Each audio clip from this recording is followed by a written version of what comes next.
Hello and welcome to the Somatic Movement and Mindset podcast with me, clinical somatic educator and founder of Total Somatics, Heidi Hadley. The Somatic Movement and Mindset podcast has been designed to help you gain a deeper understanding to how your mind and body work. You will learn about your amazing mind and body and why over time you can feel pain, recurring injuries and poor posture.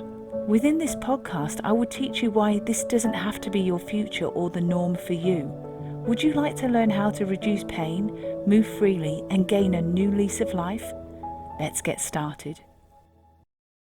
Hello and welcome back. Now in this episode, we're going to look at how you can release tight hips and ease back pain with pandiculation. Now in the last episode, we looked at how there are so many disadvantages to stretching, and with the neuromuscular science proving that, so all the research around the world, we can see that stretching has very little impact on our overall health and well-being, and it doesn't really improve the behavior and the performance and the output of your muscles.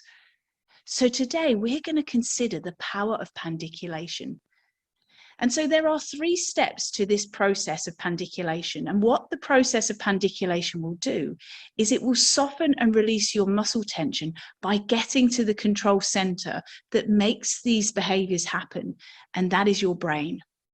So when we change the way that your brain communicates to your muscles, we can make huge shifts and changes. And so this is where pandiculation is so much more superior to stretching, because pandiculation will reset your muscle length.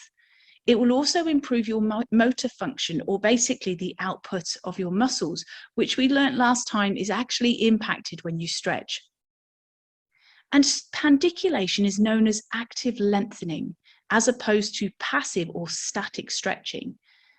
So it's called active lengthening because pandiculation is involved, and pandiculation stimulates your brain to create re-education of muscles and also to enhance movement, muscle memory and performance. And so pandiculation allows your brain to take back conscious or voluntary control of what had been until this point a subconscious or involuntary type muscles. So there are 3 distinct phases that I'm going to break down with you today on how pandiculation helps and what happens in a process of pandiculation. So the first stage is the contraction.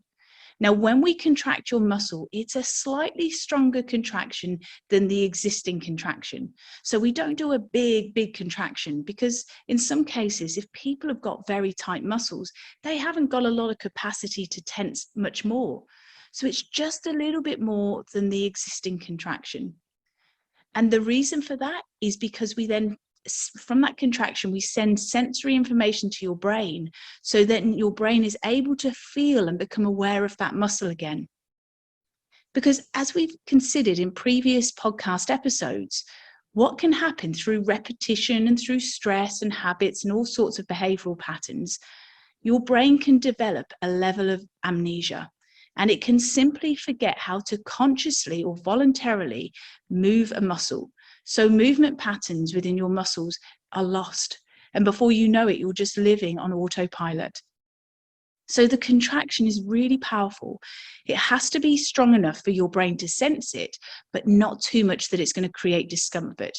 And that's why pandiculation is so powerful and so effective for people that have a lot of pain, because we don't have to work hard. We are working really smart and intelligent with your incredible soma. So after the contraction phase, we have a second phase, and that's called the slow release phase. And this part is where we have to be really mindful. And the reason for that is that the slower the release, the greater impact this has on your brain. Because the release is where your brain is actually noticing. It's soaking in this information and the details of the movement, knowing how it can fully release and let go. You see, this is what's really powerful, is the slow release is part of that re-education process. Remember that re-education is what happens when we pandiculate. We've woken up your brain map, your brain in step 1. And then in step 2, we are then becoming mindful and noticing that slow, gentle release to the end of that natural movement pattern before it turns into a stretch. That's where we have to be mindful, because sometimes we just want to stretch it and take it a little bit further. But remember, we're working with your brain. And when we're listening to where the end range is of that movement, that's when we start to keep your brain very active, and we're creating that re-education process. So after the second phase of that slow release, we then have this third phase, and it's known as complete relaxation. And this is really, really powerful, because this phase is all about integration. Everything that you've been practicing through the contraction and that slow release phase, your brain needs time to process that information. Your brain is soaking up the information that you've just been doing with that contraction and that slow release. And when we create these new patterns of behavior, it means your brain is creating new neural pathways or synapses. And the more that we start using those new pathways or synapses, we start to create new habits, new learned behaviors that are going to override the bad habits that have been leading us into injury, pain, recurring issues, limited mobility, you name it. Whatever those chronic pain issues are, we can start to address those with pandiculation, and by allowing those new neural pathways to knit together and create new learned behavior. And you see, that's why total somatics is so powerful using the process of pandiculation, because this process is known as cortical learning.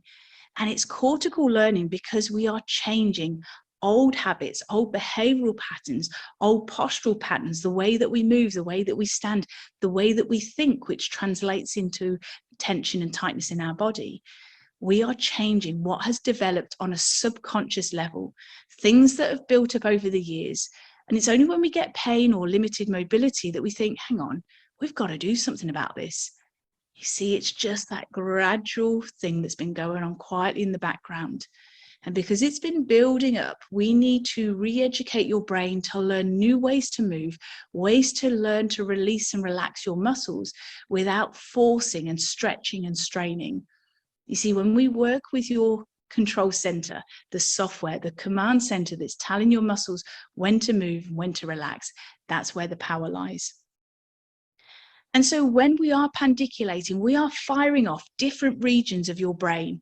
And when we do that, remember, that is the seat of learning. When we are getting really cortical and waking up all these areas, we actually then become much more aware of so many aspects of our movement, our mindset, how we are throughout the day. Are we mindful or are we reactive? You see, all of that starts to shift and change when we come out of living on autopilot and living more consciously and more mindful on everyday activities. And so that's why I'd love to share the opportunity that you and I can work together in September 2022. So I'm going to be holding Somatic in September. Every single week in September, I'm going to be delving into one of the 4 modules that's in the digital course that's called Release Tight Hips and Back.